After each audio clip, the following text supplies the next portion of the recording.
the holidays were just around the corner, and I had an extremely limited budget for gifts this year. I had to figure out a way to bring the Christmas spirit without breaking the bank. But that's when I remembered I have my new 3D printer sitting super pretty in the corner of my home office. And with this 3D printer, I thought to myself, you know what would be a great idea that I've never tried before? Is to take every single gift idea that I had and 3D print it, and in turn saving my holidays through the magic of 3D printing.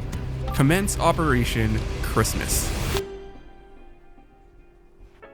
The journey was not smooth sailing all the way through from beginning to end. There were some bumps in the road, but the end result was priceless. Yo, that's crazy. So cousins, strap in. I'm going to show you every single step that I went through to make all of this happen. Let's go. Step 1 is what I like to call make a list and check it twice. I made a list of every single person that I was giving a gift to this year. That includes all the birthdays in this month, but also all the Christmas presents that I have to give as well. I didn't want to just give any kind of 3D print that I was finding on Maker World. I also wanted to make sure that it was kind of relevant to the person's interests. So if they like golf, something for golf. If they have a lot of makeup, a makeup organizer, you get the point. One of the tricky things that I had to also keep in mind of was that I had a ton of people I need to make 3D prints for. I'm talking 2 sets of parents, all right? I also have 7 siblings, quite a few friends this month who actually have birthdays, and there were also some gift exchanges that I needed to add some gifts to as well. Which actually leads me to step number 2, which was setting the budget. This was more so in terms of making sure that I actually had enough filaments, okay, but also how much filament I actually needed to buy and how much it was going to cost to make each and every single print in terms of the amount of filaments it was going to use. So I didn't actually go down the list and say this person only gets 100 grams. It's more so just thinking about the actual print size and the volume. For the filaments and the materials, I had to look at what I had on hand. The main filament I knew I needed was more black matte. I wanted to also try PLA wood. There's some extra filament that I bought later on as well, only because there was a special print that I wanted to make for my goddaughter. Once I have all my filaments selected, I went to the shop, docked up on some filament, brought it back home, and that was just more than enough to cover all my bases. And then moved on to the next step, which was actually finding 3D prints for each and every single person on my list. And so I scoured Maker World and got to work. I actually found quite a few prints that I thought would be really neat for all my friends and all my family. For example, I found these butterfly knives for my brother that I had to put together. Worked really well, and also for my wife's brother too.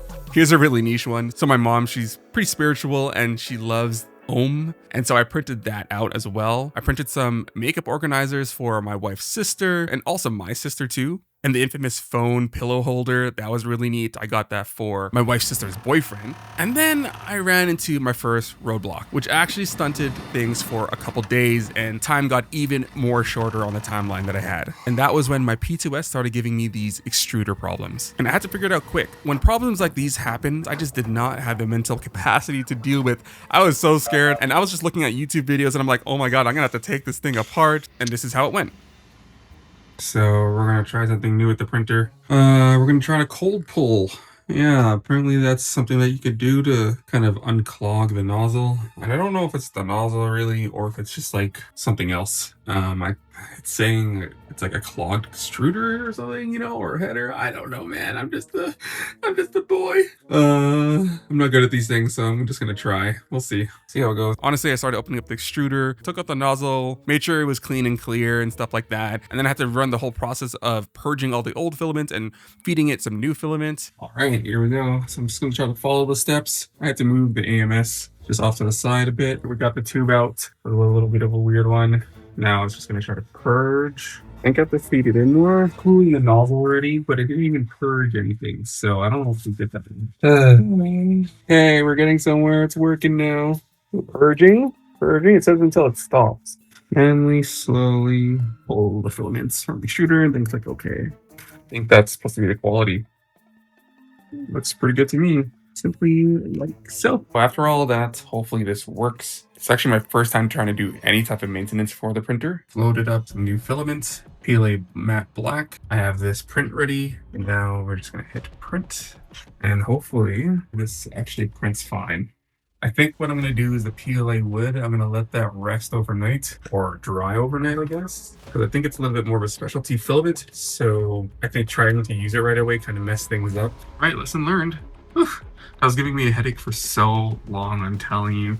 It started happening with my red PLA, or the matte one, and I don't know what was going on, but I'm glad to know that it's finally back on track.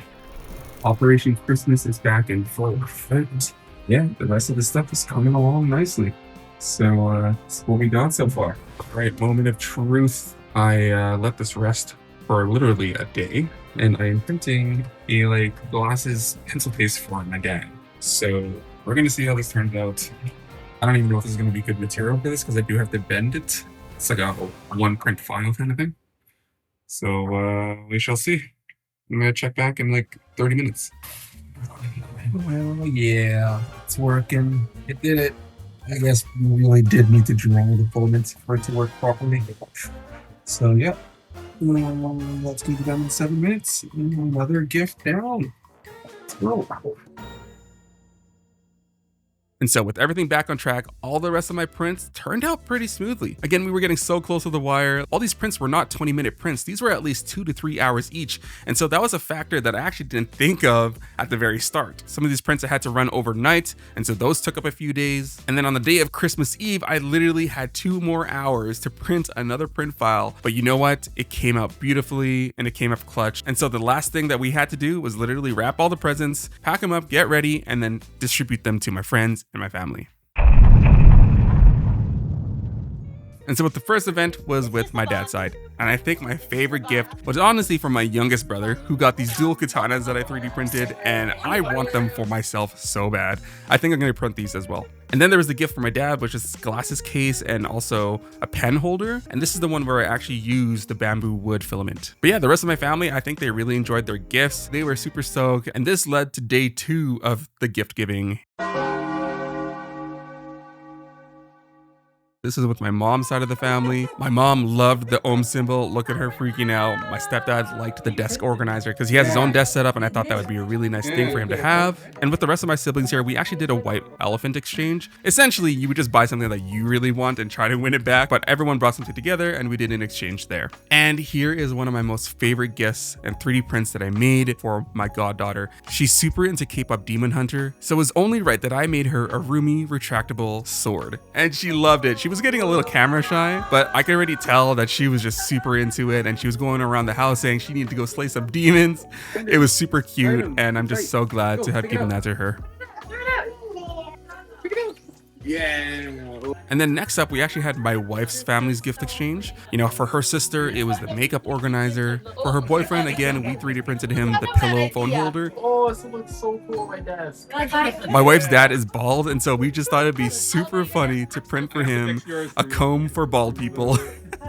And so we got a little bit of a kick out of it, and he took the joke pretty well, I think. But yeah, some overlap on some gifts. I also made a few more prints of the butterfly knives, so I gave that to her brother. And also for her cousin, I also gave him a desk organizer tray as well, just for all his knickknacks, because I know he has a lot of it, and he's also an everyday carry kind of guy, so just to have a place for that, I thought that would be great. But yeah, overall, I think for our families, seeing their faces light up and be like, that's super cool, this was a 3D print, very satisfying. And so up next, it was my friend's birthday, and they rented out a whole golf simulator place, and everyone was together. I forgot to print these golf ball holders until the day of. My friend's birthday get together was at 7 o'clock in the evening, and it was literally 2 p.m. All right, I had 5 hours to print these 2 prints, and they were gonna take 5.5 hours in total. So we ended up being a little late to the party and the get together, but you know what? Seeing their faces, hearing them laugh, and just have a good chuckle out of it was worth the wait. I'm gonna turn it around. All these lucky balls. And so fast forward a few more days, we had our final Friendsmas gathering. But the one slight problem was that I didn't account for the one other friend that was going to be there that day. And so if I was going to print 3 of these golf holders, it was going to take about maybe 7 hours, which I did not have. So I found an alternative item, customized them with the custom text, and I printed these off, and we were ready just in time for my Friendsmas gathering. And it just felt so good seeing their faces light up again. They were all laughing, having a good time about it. And so now all the golf boys, they all have their own golf holders. Yay. Great success. Thank you. In the end, the gifts turned out better than I expected. Seeing everyone's reactions made the late nights totally worth it, and all the different headaches that I kind of went through. And 3D printing all my gifts took more planning and troubleshooting than I thought, but it saved my budget, and it also made everything feel way more personal and to the specific needs for each and every single person. This was such a great way to exercise giving a creative gift to a person, but also showing them the power of 3D printing. Now I know my content's not all about 3D printing, but being able to do something like this was such a fun way to learn more about it. And if you're curious, I actually have an unboxing video and first impressions of the exact printer that I use for all my 3D prints. And you can click the card up here. Remember, it's all about the intention. It's not always about the money. money and the amount that you spend on a gift. But when you're thinking about a 3D print and a gift that you want to give to someone, always remember that it should be something personable to them, something that they would actually use in their day-to-day life, and something that also plays to their interests. And if this gave you some gift ideas for your own 3D printed gifts, make sure you're subscribed to the channel so you can see more content just like this. Let me know in the comments, which was your favorite 3D print down below. I'm so excited for all the things that 3D printing has brought into my life and just the experience in general. And the next video is actually going to be about all the different 3D prints that I've made for my own home office. And if you want to see my home office as a whole, here's a video that you can watch right here. Stay blessed, cousin. I'll see you again in the next one. Peace.